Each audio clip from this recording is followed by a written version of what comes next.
Well, hey, you guys, welcome back to the salon. Haven't seen you guys in the salon for quite a while. I know I don't post as much on that channel because, like I said, the videos tend to take a little bit longer, so they're kind of farther apart. Sorry about that. But as you can see, I'm finally getting back to my long, eternal running series, my 5 favorite horror movies that came out every year since I was born.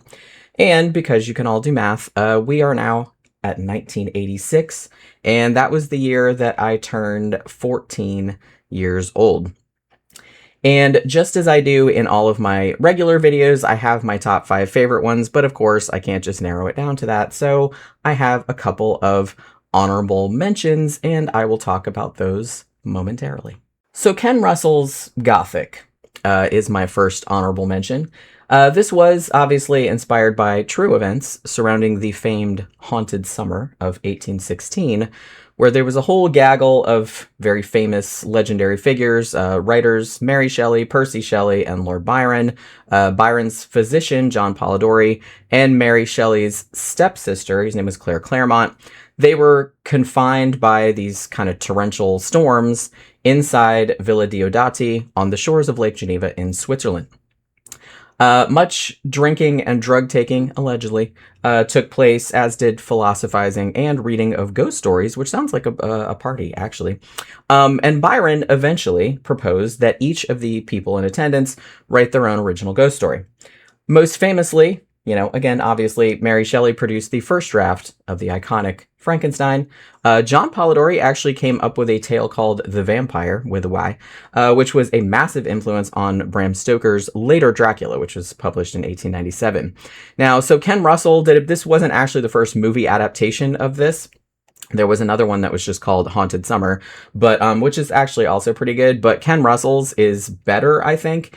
So his version of this event is fairly restrained for him. I mean, and that's saying it's like pretty crazy for like a regular movie, but for Ken Russell, it's, again, like not as crazy as his usual shit. But that said, it is still pretty wild and kind of like overheated. It has some like very trippy imagery, a lot of which came from, the people's own journals and stuff like that. Like, a woman that had eyes on her nipples and things like that, which Percy Shelley did say that he saw. And it has like a super stacked cast. Julian Sands plays Percy Shelley. Natasha Richardson plays Mary Shelley. Gabriel Byrne is Lord Byron. It's just like a great, like I said, it's a really entertaining cast. And I feel like if you're into Ken Russell's kind of, emblematic freakouts that he makes, and you have a love for Gothic literature, I feel like this one is probably going to be a must-see if you haven't seen it. My second honorable mention is House. Now, this was the third film that was directed by Steve Miner after he did Friday the 13th, Parts 2 and Part 3. And although it tends more toward comedy than horror, although not as much as the sequel does, House 2, The Second Story, which is also good, but like that's not even really a horror movie anymore. It's mostly just like a goofy comedy. But the first House has some really cool like creature effects and is just like loads of fun, like overall. So the story revolves around a writer named Roger Cobb, who is played by the greatest American hero himself, William Catt. Now, his son Jimmy vanishes under mysterious circumstances from his aunt's house. And, understandably, he's determined to figure out what happened to the kid. So Roger moves into his aunt's house after, I think she dies or something. And he encounters all kinds of crazy phenomena while he's in there, like monsters in the closets, mounted swordfish that move around on their own, and, bathroom mirrors to other dimensions. You know how it goes. There's also a really good subplot which features Roger's old Vietnam buddy, whose name is Big Ben, who's played by Richard Mall, who was Bull on Night Court, if you don't know. And he kind of seems to have returned from the grave to, like, take revenge, you know what I mean? Now, like I said, House is definitely more funny than scary, but it does have some kind of unsettling moments and this sort of, like, off-kilter vibe that's always made it, like, super endearing to me. By the way, it just occurred to me that one of the lights behind me is like flashing like off and on. It's, the circuit is fucked up. We've gotten some new lights, so just don't let it distract you too much. Pretend it's like lightning, like it's atmosphere or something like that. So speaking of horror comedies, I gotta give props to Tobe Hooper for following up one of the best and most disturbing horror movies ever made. I mean, obviously the Texas Chainsaw Massacre from 1974, with something that went in almost the completely opposite direction. Like, it would have been easy, in other words, to kind of double down on, this visceral and kind of skin crawling ambiance of the first movie and kind of just continue the saga in that vein. I mean, people would be, they'd be lining up for that shit. But going wacky with it kind of brought a whole other dimension, like, to the madness of this movie. Like, whether you love it or hate it, Texas Chainsaw Massacre 2 was a ballsy ass move, and I will always respect any filmmaker that does that. So the main characters are, this kind of sassy DJ named Stretch Brock, and this unhinged former Texas Ranger. His name is Lefty Enright. He's played by Dennis Hopper, by the way.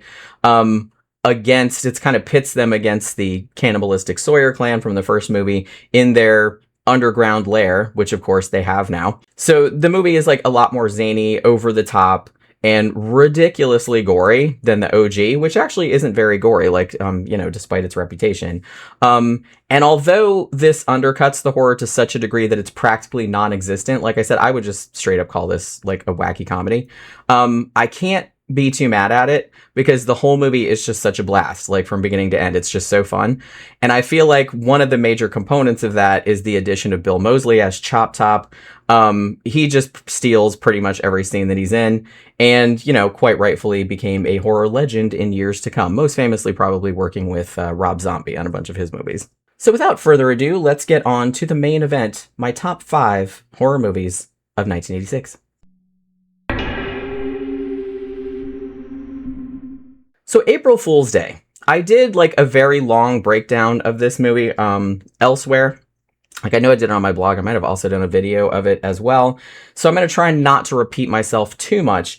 But I do definitely feel like this kind of proto-meta slasher kind of doesn't really get its due still. Like, some people still like talk about it, but I feel like hasn't really penetrated the zeitgeist in the way that some other movies from this era have.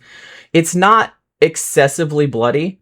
And I feel like maybe modern audiences might be able to guess kind of the twist, like, before it happens. But I've always had such an affection for the characters and the dialogue in this one. And so something about this one stands out to me from some of the more generic examples of the slasher subgenre, even given the fact that this is a slasher in which, spoiler alert, none of the victims really die. So we're following this group of sort of privileged, upper middle class college kids. And they've all been invited by their friend Muffy, who's played by Deborah Foreman of Valley Girl, among other things, to spend the April Fool's Day weekend at her family's remote island mansion. Because doesn't everyone's family have that? Sure. So the gang, it's a lot of recognizable actors, I feel like, because everybody that's in this was like in a shit ton of other stuff in the 80s. Most of them were. The first one, Nikki, she was played by Deborah Goodrich, who was in Just One of the Guys, which is also a fun movie. Rob, who's played by Ken Olant, he was in Summer School with Mark Harmon. Chaz, who's played by Clayton Broner, who was also in Just One of the Guys, and he was in I, Madman, which is another kind of underrated movie from the 80s. Kit, who's played by the great Amy Steele, who, probably best known from Friday the 13th Part 2. She was the final girl in that one. Arch, Thomas F. Wilson plays him, otherwise known as Biff from the Back to the Future movies. Yes, he is in this. And then there's a character named Harvey, who's played by Jay Baker, and Muffy's brother Skip, who's played by Griffin O'Neill, as well as this kind of wallflower type chick named Nan, who's played by Leah Pinsent. And her presence there, like everybody else, like all of them know each other and are all friends and stuff, but this chick shows up and all the other people are just kind of like, well, how does Muffy know her? What the fuck? Because she's kind of this, like I said, like a wallflower, and they're just kind of like all these fraternity sorority type people, right? So they're just like, what the hell is she doing here? And they're all like speculating about it. So we get to know all these people through some, like, quite funny, in my opinion, like very sparkling dialogue and interactions. But before too long, some mighty weird shit begins to occur. Before they even get to the island, in fact, there's a deckhand named Buck, and he's horribly injured in an accident. Like, he falls off the boat or something, like he gets crushed, like his head gets crushed. Like, he doesn't die, but he's like horribly injured. So obviously, by the time they get to the island, they're all like in a kind of an unsettled mood, you know what I mean? Because they just saw some fucked up shit. And once they get to the house, though, they kind of forget about it. And things kind of seem fun at first, but they start to get dark pretty quickly. For one thing, they all start falling victim to various pranks, some of which are kind of harmless and kind of amusing, but some of them straight up unsettling, suggesting that whoever engineered them knows their deepest secrets somehow. And the morning after they arrive, their esteemed host, Muffy, seems to have changed personalities entirely. Like, she kind of started out as this sort of bubbly, flirty sorority girl type, you know what I mean? And now she's walking around like this dowdy, awkward, plain Jane type chick, like, who looks like she doesn't brush her hair, and she's kind of shuffles around in nurse shoes, and she can barely string a sentence together or look anybody in the eye. It's like pretty fucking weird. And even more alarming than that, people start going missing and later turning up considerably less alive than they were when they first got there. So when only Kit and Rob remain, they're able to deduce that Muffy is in reality not Muffy at all, but her crazy twin sister Buffy, who has presumably escaped from an asylum somewhere and decided to go on a college kid killing spree. But not so fast. Remember how I said earlier that this is a slasher movie in which nobody actually dies? Turns out that this whole multiple murder scenario was cooked up by Muffy, who actually doesn't have a crazy twin sister at all, and who was testing an idea for a murder mystery weekend that she wanted to open on the family estate, like to help pay for the bills and everything like that. So as each victim was killed, they would be let in on the secret until the final girl, Kit, was the last one standing and got the whole explanation in front of all of her magically resurrected friends. So although, like I said, April Fool's Day isn't super gory and has a twist that might piss some people off, maybe, I kind of just love the vibe of this one. And I think that that's largely down to this excellent ensemble cast. It's very organic. They feel like a group of, I don't know how much improv they did or how much time they spent together before they shot this movie, but it definitely feels, the interactions feel very genuine. And the script of this is very entertaining as well. And I've always thought that it was really underrated and maybe a little bit even ahead of its time, though, as always, your mileage may vary. But if you've never seen it, then I would suggest checking it out. So, The Fly. You knew that this had to be on here, right? This is one of the best horror movies of the 80s. And I swear, only David Cronenberg could take, admittedly a very entertaining but kind of cheesy 1958 low-budget sci-fi movie, which was actually based on a short story by George Langeland, who wrote a bunch of stuff that movies were based on, matter of fact. So he took that movie and turned it into one of the gooeyest and most disgusting body horror films of the 80s, but also one of the most emotionally affecting. I mean, man, this one will really get you. This was David Cronenberg's most financially successful film, I believe, at least up to that time, and his most accessible one, too. I mean, that's kind of a low bar because his other ones were pretty fucking weird, you know what I mean? It got pretty much universally positive reviews and won an honest-to-goodness Academy Award for Best Makeup, and rightfully so. So Jeff Goldblum in this, it's one of his career best performances. He plays a brilliant scientist named Seth Brundle, who, like the scientist in the original, is working on building, essentially a teleporter. So, science journalist Ronnie Quaife, who's played by Gina Davis, becomes intrigued by his work and asks to write a feature on him, but in the course of this endeavor, they end up falling in love. So Seth is he's a great character because he's a weird dude, but he's still, kind of appealing. He's socially awkward but charming, you know what I mean? He's the same kind of guy, I guess, like Steve Jobs or something like that, where you dress exactly the same every day so you don't have to waste brain power figuring out what to wear. He does shit like that. Now his teleportation experiments initially are limited to inanimate objects because he eventually realizes that the computer doesn't understand flesh or doesn't understand organic material. When he tries to transport a baboon, for example, the poor little baboon, there's a lot of really upsetting animal shit in this. The poor baboon comes out the other side as a screaming inside out meat pile. Like I said, it's pretty fucking disturbing. So he figures out that's probably a good indication that the technology has a few bugs to work out.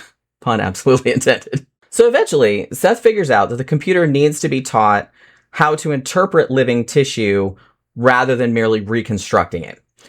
And he figures it out, he does another experiment, successfully teleports a second baboon, and he comes out okay, he seems all right. So he's obviously, I made the discovery of the century, and he's completely thrilled. Unfortunately, Seth is also insecure as hell.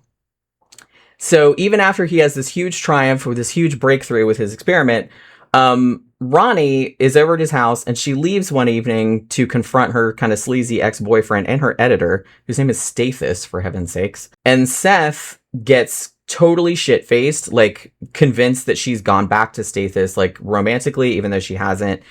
And because he's drunk and not really thinking straight, he decides right now would be a pretty awesome time to teleport himself, because why not? What he doesn't realize is that a little bitty housefly has entered the telepod with him, and it's a housefly, so he doesn't see it. The computer, presented with two separate organisms, where it was expecting only one, does the most computer-like thing imaginable, and decides to solve the problem by combining them at the genetic level. You can see where this is going. Now, Seth comes out of the telepod looking perfectly normal, and for a while, he actually seems better than normal. Like, he suddenly possesses ridiculous amounts of energy, strength, agility. Like, he can, like, do all this gymnastics and shit. And, like, sexual stamina. He also has that, too, which I'm sure Gina Davis appreciated. Or her character did, anyway. He's constantly hungry. He rarely sleeps. And, like I said, he can do, like, gymnastics and climb all over this. You know, the Olympic athletes would be telling him to settle the fuck down. You know what I mean? He's just, like, climbing all over the walls. Now, Seth, naturally, concludes that the teleportation has somehow purified him, like it's bleached all the unnecessary weakness and imperfections like out of his body, which doesn't make any sense, but that's what he's rolling with. This period of the movie is actually one of my favorite parts because Jeff Goldblum is so good at shifting the character Seth from kind of quirky and lovable to completely manic to a point where you're just like, bro, like he's just like genuinely scary, without flipping an obvious switch. Like, it's a really good, like, gradual kind of downfall, you know what I mean? So the transformation, which initially looks like an upgrade, but his personality is also changing right along with his body. Like, he becomes really arrogant, really aggressive, hypersexual, and he starts getting really contemptuous of ordinary human beings. Like, he thinks he's better than everyone. Like, he starts calling everyone else, like, insect politicians, like, shit like that, which is, you know, a little bit of a red flag. Ronnie, understandably, begins to suspect that something has gone very, very sideways with the teleportation experiment. And then Seth starts literally falling apart. Like, his fingernails, like, loosen and come off. Super gross. His skin, he gets, like, lesions all over his skin. His teeth start falling out. Like, he gets these weird, coarse hairs, like, popping out of his back. His face starts changing shape. And eventually he's like, okay, well, what the fuck happened? You know what I mean? I can't explain it. So he goes back through the teleportation records. So Seth discovers that the computer didn't simply transport him alongside of the fly. It actually fused the two creatures together, molecule by molecule. So, oopsie. So what follows after that is essentially a prolonged death scene, like stretched across the second half of the movie. And this is where the fly becomes something much sadder and much more disquieting than a conventional monster movie. Like, Seth doesn't just turn into like a giant bug overnight. It's like, ooh, freaky, you know what I mean? He's kind of forced to watch his own body betray him, like, incrementally, knowing that there's nothing he can do to stop it. And there's really something quite horrifying about the way that David Cronenberg, like, approaches his deterioration. Like, the gross out effects are spectacular, obviously, and they still look great today, even though this movie is years old. But they're not just there for shock value. Like, Seth, he actually stores his teeth and fingernails and stuff like that in the medicine cabinet. Like, he keeps them, and that's kind of funny, like, in a morbid way, but it's also, like, super, super sad because he's cataloging the pieces of himself as they disappear. And then the movie, like, somehow keeps finding new ways to make the transformation even worse. Like, one of the scenes that sticks with me the most out of this one is that Seth eventually realizing that his digestive system is like a fly's now. So it's changed so drastically that he can't eat solid food anymore. So he has to, like, vomit corrosive enzymes onto his food like a fly does, dissolve it externally, and then suck up the sludge. That scene used to gross me out so much when I was a kid. And there's a later scene too, like, where he demonstrates this process on Stathis in, you know, one of the movie's, like, really nastiest sequences. So he dissolves this poor bastard's hand and foot after Stathis, like, tries to stop him from forcing Ronnie into the teleporter. And by that point, like Seth's transformation has accelerated like dramatically, and really whatever human restraint that he possessed is, rapidly disappearing. And like, what's so amazing about Jeff Goldblum's performance, again, and I know I keep bringing that up, is that his character Seth never completely stops being Seth. Like, even beneath all of the elaborate makeup, there's still enough of him in there for us to like mourn what he's becoming. You know what I mean? Like, at one point, Seth even gives Ronnie a warning about the thing he's turning into. He explains to her, like, insect psychology isn't built around compassion or compromise or diplomacy. Like, he understands that his humanity is slipping away and he's terrified by it, even as another part of him is like fascinated by his own evolution. He's a scientist, right? And I think that that's the real tragedy of the movie, is that Seth is both the victim of his own hubris, really, and he's also still a scientist right up until the end. Like, he's horrified about what's happening to him, but he also can't stop studying it. And then things become even more complicated when Ronnie discovers that she's pregnant, and she has no idea if the child was conceived before or after Seth genetically fused with the fly. You know what I mean? It's kind of an important distinction to make. And this leads to another one of the film's most disgusting sequences, in which it's just a dream sequence, but she dreams that she's giving birth to a gigantic maggot. So that's nice.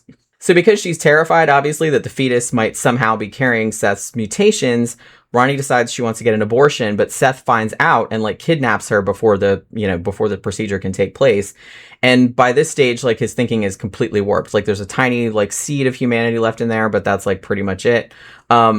And so, like, rather than just wanting her back or not wanting her to abort the baby or whatever it's going to be, he decides to use the telepods to fuse himself, Ronnie, and the unborn child together into, like, seemingly the perfect organism. So I feel like this is where the tragedy finally tips into, like, full-on monster territory, because that is just crazy talk. So many critics and film scholars at the time, even in 1986, noted that Seth's deterioration could be read as a metaphor for AIDS, which was understandably, looming quite heavily over the culture in 1986. David Cronenberg went on record as saying he saw the transformation kind of more broadly, analogous to anything really, aging, cancer, really any process where your body begins changing in terrible ways that are beyond your control. You know what I mean? I mean, AIDS certainly fits within that interpretation, it did at the time, but I feel like the horror here is like ultimately more universal than any single disease, which makes it like really good as a metaphor for anything like that, any kind of loss of bodily control. And because of the love story at the heart of the film, which is just so well delineated, I feel like The Fly is packs a real emotional wallop too. Like, Gina Davis's performance here is like really great. She really sells the heartbreak. I mean, her character isn't just watching like a monster be a monster, you know what I mean? She's watching a person she loves disappear in front of her, like, while flashes of him still continue to surface, like, inside the monster. She can still see him in there. And I feel like the finale of this is just fucking grotesque. The special effects in this are fucking amazing, seriously. Like, the last remnants of Seth's bodies kind of sloughing away, like, to reveal this monster underneath, which, they called it the Brundlefly. Did they even call it that in the movie? I think they did, actually. I think it said that, like, on the screen. And during this whole struggle, he actually becomes fused with part of the telepod itself, too, like, because there's, like, an accident. And so he's kind of now, like, human, insect, and machine, like, all in one thing. And then comes this moment, no lie, I actually still do tear up at this. This is fucked up, you know what I mean? So he's all fucked up, right? And he comes crawling toward Ronnie, and she has the gun like pointed at him because, he's a monster, right? But he's still Seth in there, kind of. And so she's kind of pointing at him like that, and he takes the barrel of the shotgun and puts it to his head. Like, there's enough of him in there to understand what he's become. And she just like blows his head off, and it's fucking horrible. It's horrible. So yeah, and I like, this ending is just so devastating because David Cronenberg was like so good at this. Like, I can see why this is probably not my favorite movie of his. I mean, God, there are so many to pick from.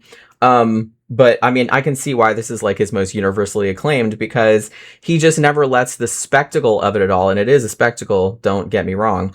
But it doesn't like overwhelm like the tragedy or like the emotions involved. Like we've spent the whole movie like watching these two people fall in love, and you know, no amount of vomit and torn off jaws and shit like that can obscure the fact that this is ultimately a story about losing someone while they're still standing right there. And that's like one of the most horrifying things that most people can imagine.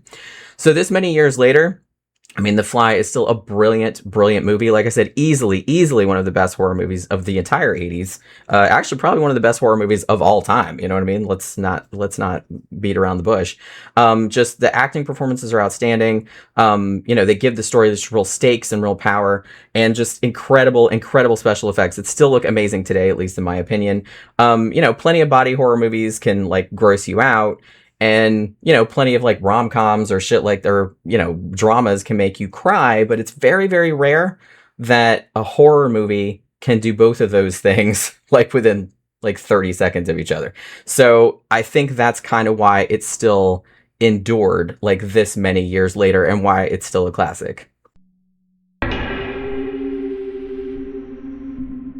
So From Beyond. I think when I did my 1985 video in which I had chosen Reanimator as one of my top 5 favorite movies, I think I hinted that this was probably going to be on this list, because I already knew it was going to be. Come on, you know what I mean? I know my own taste.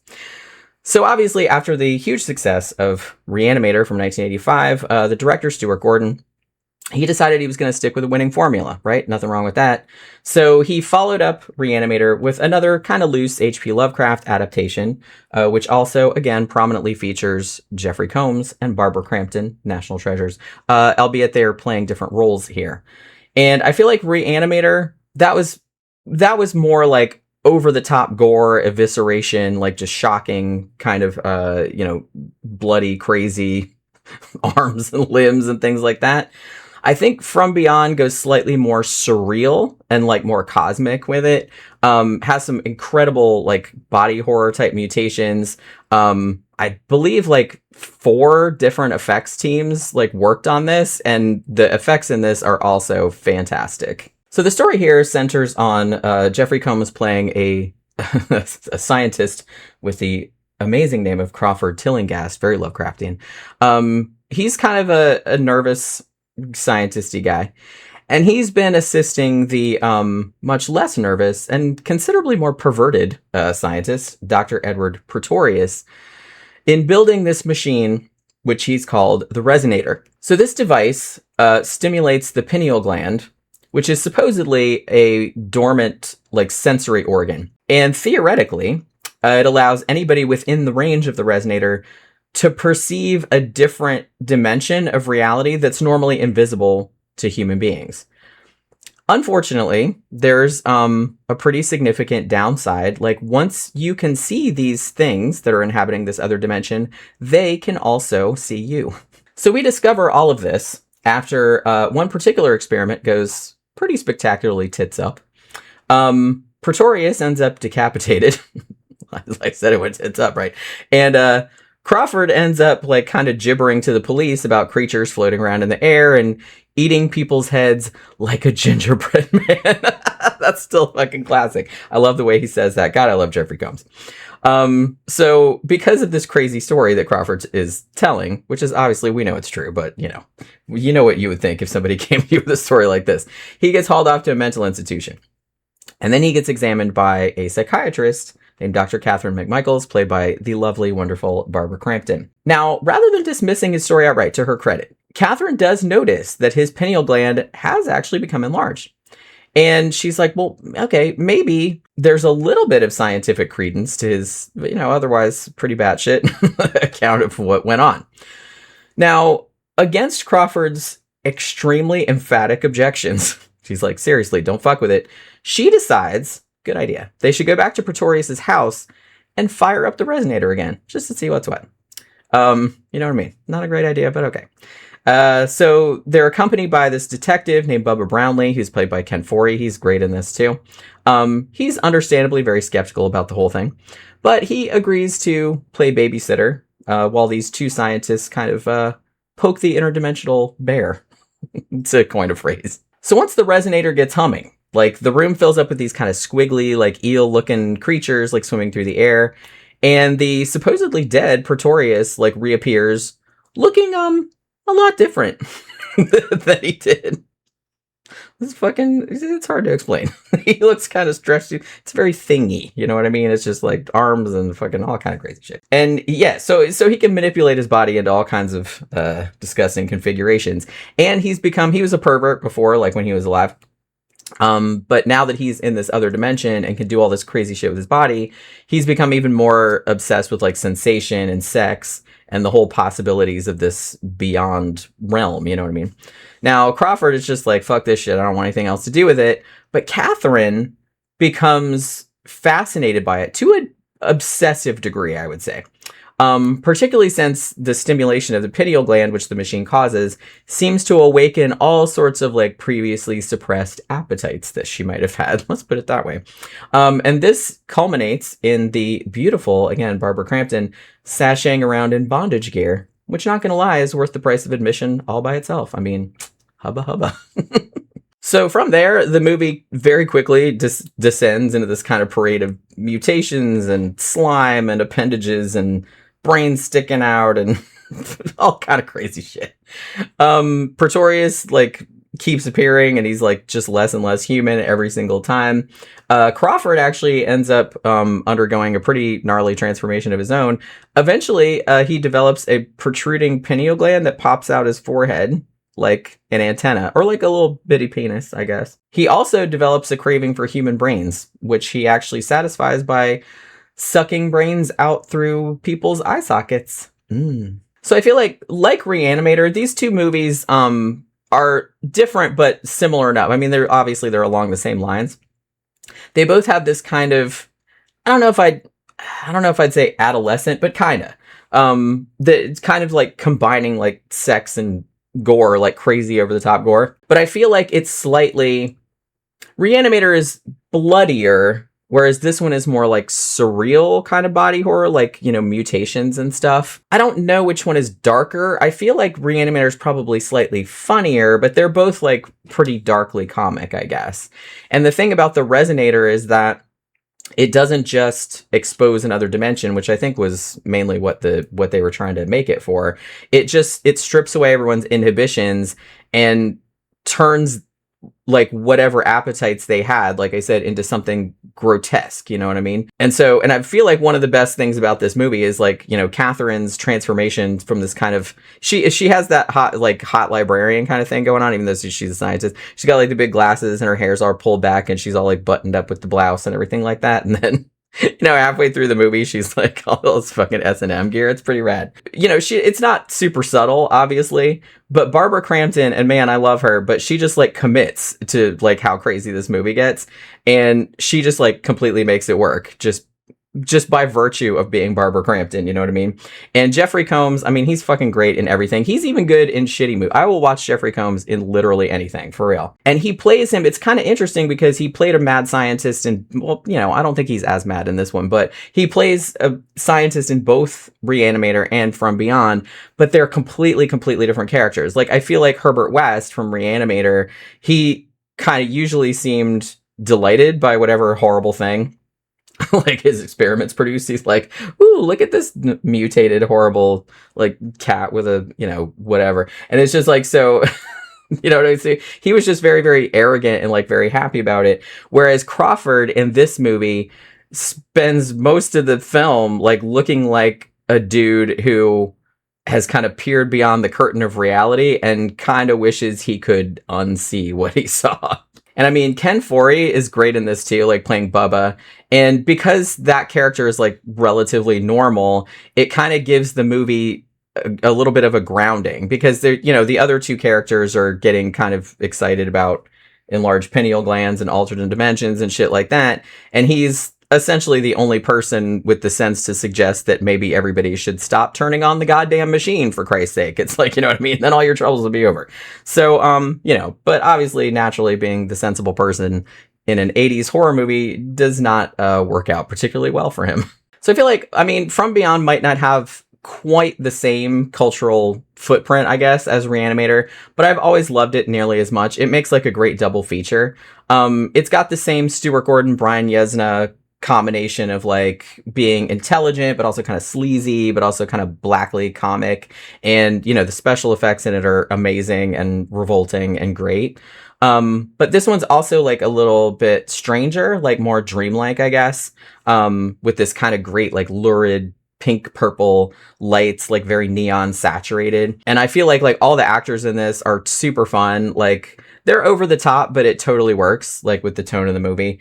So yeah, I feel like if you've seen Reanimator and you really liked that and you've never seen From Beyond, like you definitely need to see that. And like I said, it's really good doing like a double feature because they're along the same lines, but they're different enough, different flavors, but the same. You know what I mean? So this movie, Henry, Portrait of a Serial Killer. This is easily one of the most horrifyingly realistic serial killer films ever made.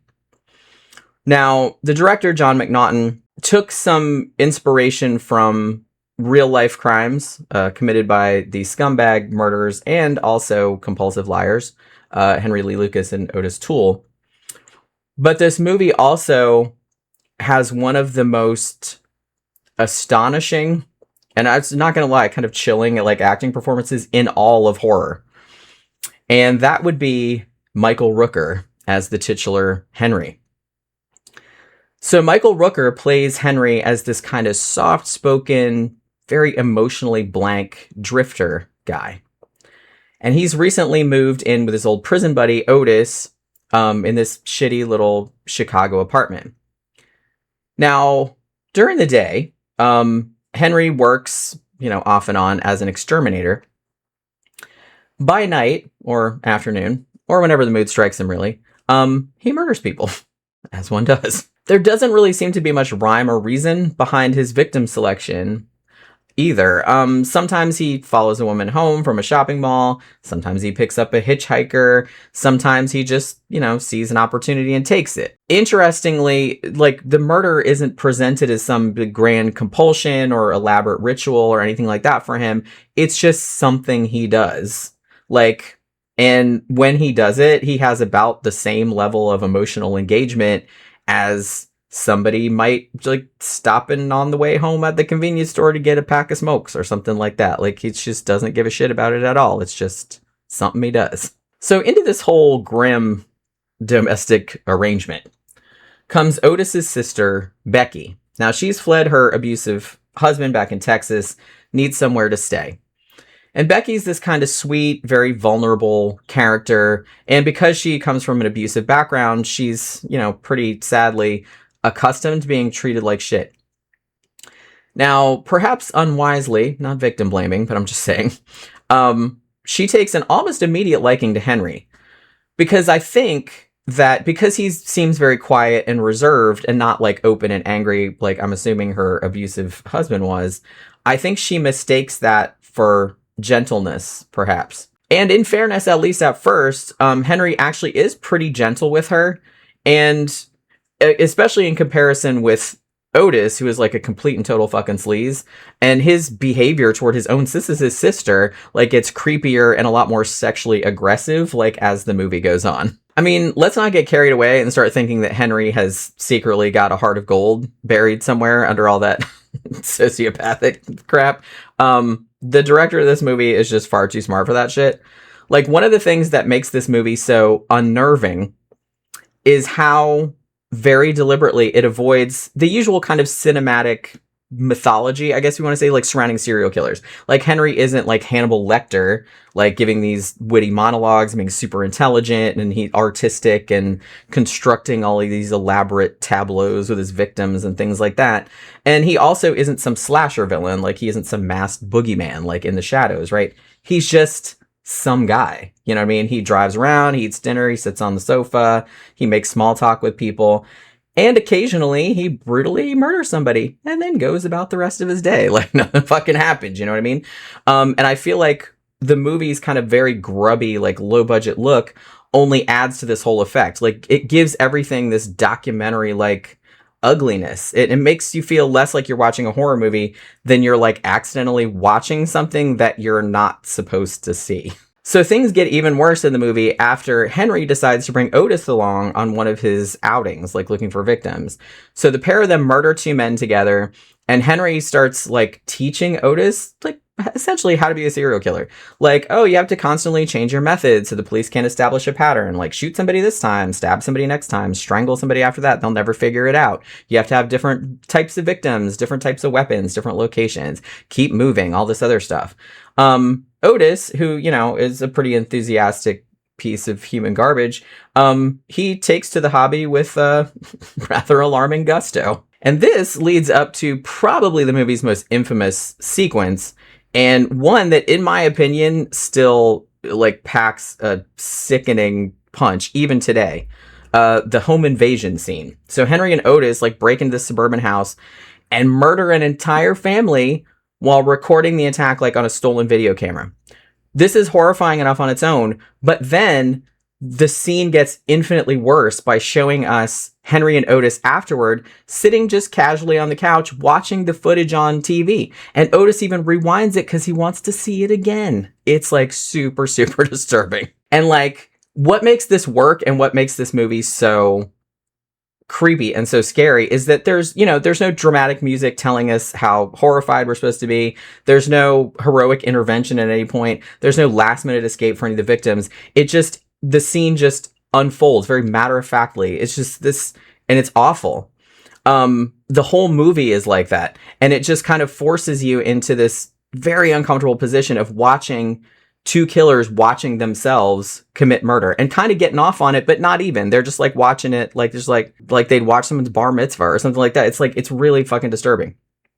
And it's just incredibly effective as a horror movie, even though, you know, it's not an enjoyable horror movie by any means, but you know what I mean? So meanwhile, like after all of that happens, Becky's kind of growing affection for Henry creates this kind of interesting tension because despite everything we've seen him do in this movie, the movie almost, not quite, almost gets us wondering whether there actually is some little tiny, tiny fragment of humanity left in the guy, you know? Like, she confides in him at one point about all the abuse she suffered, and Henry opens up about his own horrific childhood and the murder of his mother and things like that. And Becky eventually tells Henry that she loves him, and for a fleeting second in this movie, you think maybe this weird little connection between these two horribly damaged people might actually mean something. And then Otis, her brother, attempts to rape her. Henry catches him and they start fighting and Otis is killed. Like, he kills Otis. And then Henry, again, very matter-of-factly, chops up Otis's body in the bathtub, you know, because the thing about this movie, the closest thing that this movie has to like an act of heroism or like him doing a good guy thing, inevitably winds up involving dismemberment somehow. So Henry and Becky dispose of Otis's remains and leave Chicago together. And apparently they're planning on heading west and they're going to eventually like send for Becky's daughter. Now, Becky confesses her love to him again. Henry kind of awkwardly tells her, like, well, I guess I love you too. Now, if this was almost any other movie, this would be kind of the beginning maybe of some kind of fucked up redemption arc or something like that. Like, Henry's like, oh, I decided I'm a good guy now. I'm not, kind of abandons his murderous ways or whatever, and attempting to build his life with someone who, you know, somehow managed to reach him. But this is not any other kind of movie. This is Henry, Portrait of a Serial Killer. The next morning, Henry checks out of the motel. He's by himself.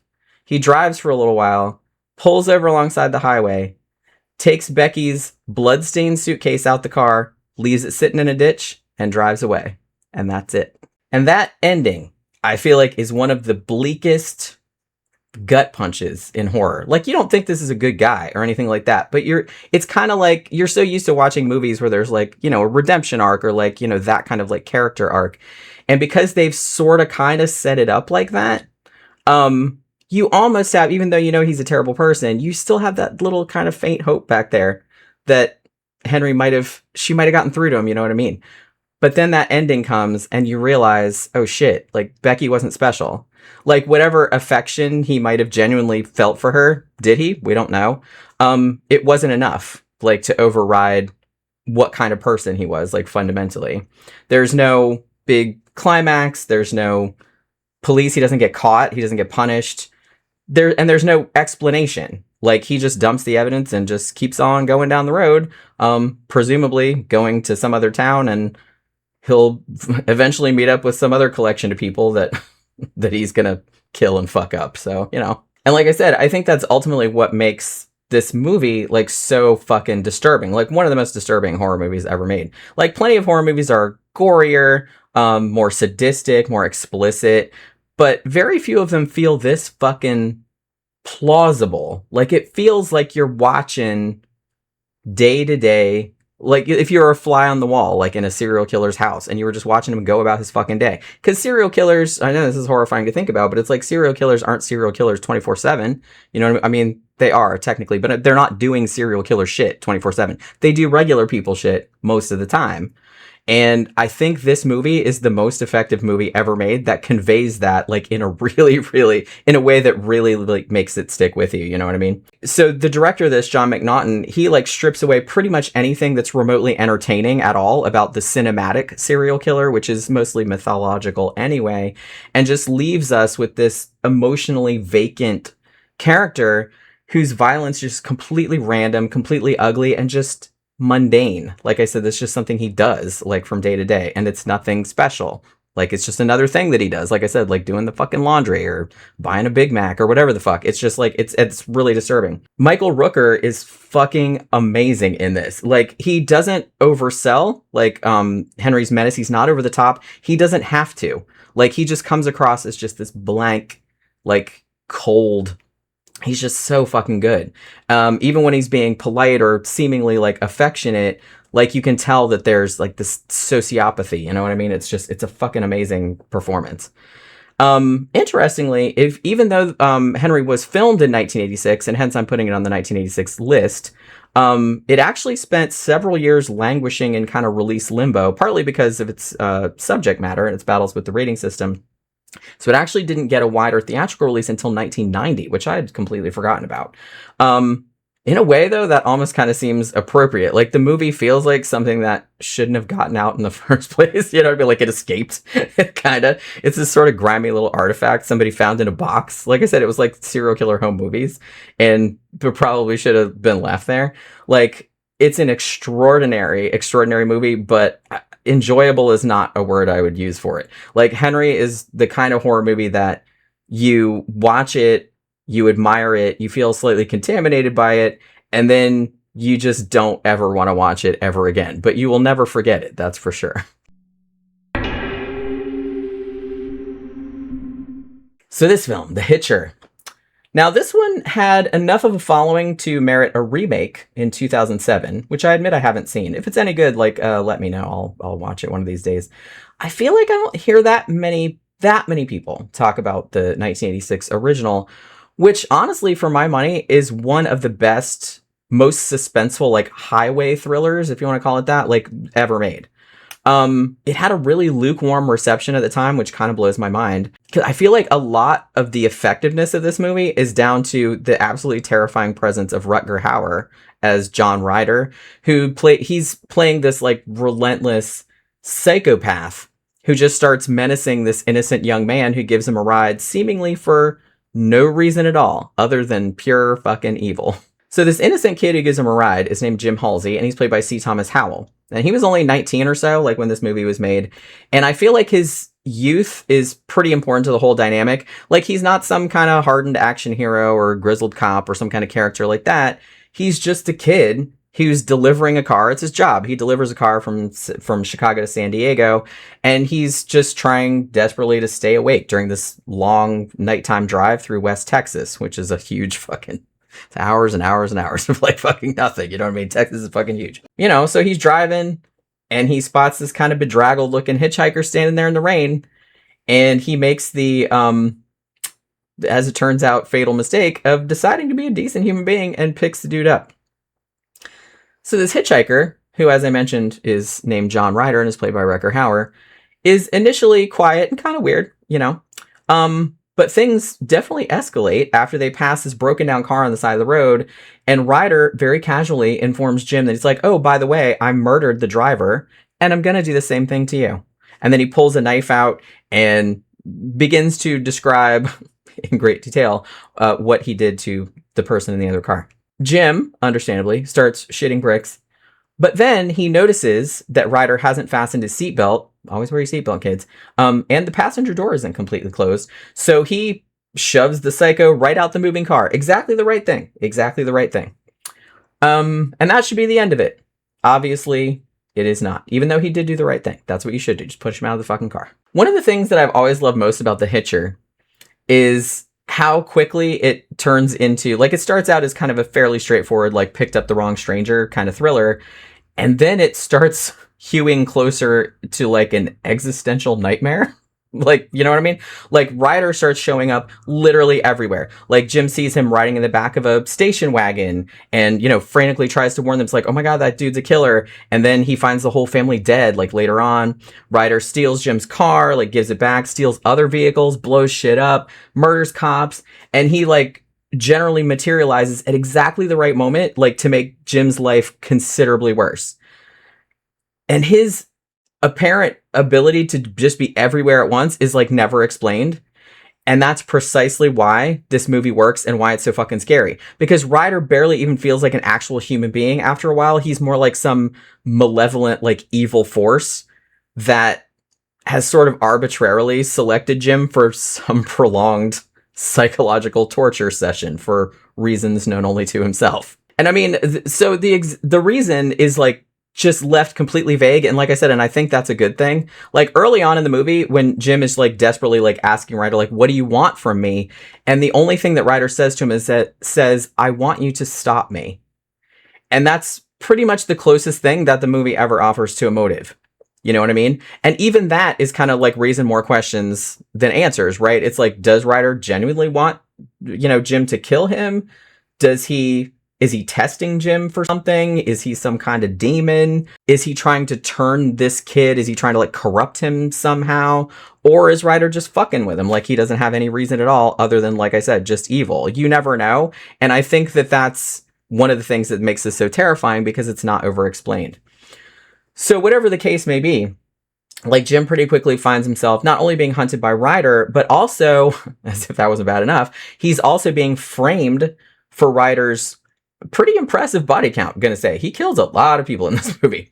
And this is another thing that the movie does like really, really well. Like, every time Jim seems to reach some kind of safety, the ground just drops out from under him again. Like, he gets to the police, but then they assume that he's the murderer. Like, he's locked in a cell, he falls asleep, and he wakes up to find that Ryder has somehow gotten into the station, murdered every fucking body in that station, and left Jim sitting there amid all of this carnage, looking pretty guilty. Now, Jim does escape, because, you know, what the hell else he's supposed to do? Everybody's dead. And he eventually crosses paths with a woman named Nash. She's played by Jennifer Jason Leigh. She's a waitress at a roadside diner. Now, she initially has no reason at all to believe his insane story. As, like I said, if somebody told you this story, you'd be like, pull the other one, bud, okay? But thankfully, she does gradually realize that Jim is telling the truth. And so the two of them kind of end up on the run together while the cops are still chasing Jim, and Ryder keeps playing his seemingly endless game, whatever the fuck it may be. Jennifer Jason Leigh, I love her. She is great in this. And this easily could have been a really thankless role. Like, Nash isn't like a damsel in distress. She isn't around to just like scream or even just be like a romantic reward for Jim, or like, you know, like a love interest kind of. She's one of the only people that believes him and treats him like a human being. Like, once the entire world seems to have decided that he's some kind of homicidal lunatic because he's getting blamed for everything that Ryder is doing. And the fact that she's introduced when she's introduced, it kind of like highlights this little possibility that Jim might actually have found an ally at some point, and that the movie might be shifting maybe into something that's less relentlessly bleak. But then, yeah, about that. So the sequence involving Nash and the two tractor trailers If you know, you know. Other than the finger and the French fries, I feel like this is the scene that most people remember from this movie because, wow, it's really something. Yeah. So Ryder kidnaps her and ties her between two trucks, like wrists and ankles, like each tied. I don't remember if it's like wrists at one truck and ankles to the other truck, or one wrist and one ankle in one truck. But you know what I mean? It's the same situation. And Jim gets brought to the scene while the police are surrounding Ryder. Ryder is sitting behind the wheel of one of the trucks with his foot controlling whether or not the vehicles pull apart, right? And this is just a diabolical setup, right? Because Jim is given what appears to be an opportunity to kill Ryder and save Nash, but he can't bring himself to do it. And Ryder knows that he's not going to be able to do it. And then the movie doesn't even need to like wallow in the gore or even explicitly show what's happening. Ryder just steps on the fucking gas and it's like, holy fucking shit. Like even all these years later, that scene is brutal as fuck. Like, and I think it's largely because the director of this movie, Robert Harmon, he knows that what we're imagining is way worse than anything that he could have put on screen. Like, all he shows is, you know, Jennifer Jason Leigh, like, her terrified expression, like, Jim sitting there, like, helpless, like, oh my god, what the fuck am I gonna do? The sound design, and, like, Rutger Hauer just very calmly, like, putting his foot on the fucking gas pedal, you know what I mean? That does all the heavy lifting. It's just, like, one of those horror movie deaths where the actual violence is mostly withheld. They really don't show anything, but the implication of it is just so awful that it feels more graphic than any other kind of movie scene that would show you like every last dangling intestine. You know what I mean? It's really super, super effective. And your imagination does the fucking number on you. And I feel like this is also the point in the movie where whatever innocence that Jim still had left, like, gets pretty comprehensively like obliterated, right? By this stage, John Ryder has accomplished something a lot more disturbing than just terrorizing him. Like, he's essentially remade Jim in his own image, which is why I don't know if this is canonical or not, but I've always thought the Hitcher, I always thought he was kind of like a demon. Like, I don't think he's completely human. You could argue either way, I guess. But he does seem like a malevolent force of nature, like more than a person. You know what I mean? Slightly. So yeah, so Jim started out as this kind of frightened kid who couldn't, you know, bring himself to kill another person. He's sort of gradually replaced, like, over the course of the movie because of what he goes through, you know, into just this furious, hardened, you know, guy who's increasingly capable of like meeting Ryder on his own terms, right? So when John Ryder is finally apprehended, even the police seem to like understand that there's some kind of weird synergy or like some kind of weird thing going between these two guys, you know what I mean? Now, obviously Ryder escapes because, you know, apparently ordinary earthly restraints are just suggestions to him. Like I said, that's why there's a lot of things in this movie that suggest to me that he's probably not supposed to be entirely human, but they never come down either on one side or the other. And I think that was the right move. So he gets away and he starts killing everybody. And by that point, Jim seems like pretty resigned to the fact that nobody else is going to end this. He's going to have to. So he does. So after there's this big, huge, really great like end sequence, just like this big final highway confrontation, and Jim just deliberately like runs Ryder down, finishes him off with a shotgun. And John Ryder, even when he's mortally wounded, he still seems almost kind of like amused by the whole thing, as though this was exactly the outcome that he was engineering, like from the moment that he climbed into Jim's car. And perhaps he was. Like I said, I think he was a demonic force and that he's just testing them. So I don't even think he's scared to die because I don't think he can really die. But, you know, tell me your opinions. I'm not really sure. I always thought he was like demonic. But yeah, like Rutger Hauer is fucking amazing in this movie. And I honestly think that John Ryder belongs in the conversation with like the great horror villains of the 80s. And I feel like he doesn't get brought up much in that context, but I absolutely think that he should be in the list someplace. Like, he hardly ever raises his voice. He doesn't really have a lot of dialogue.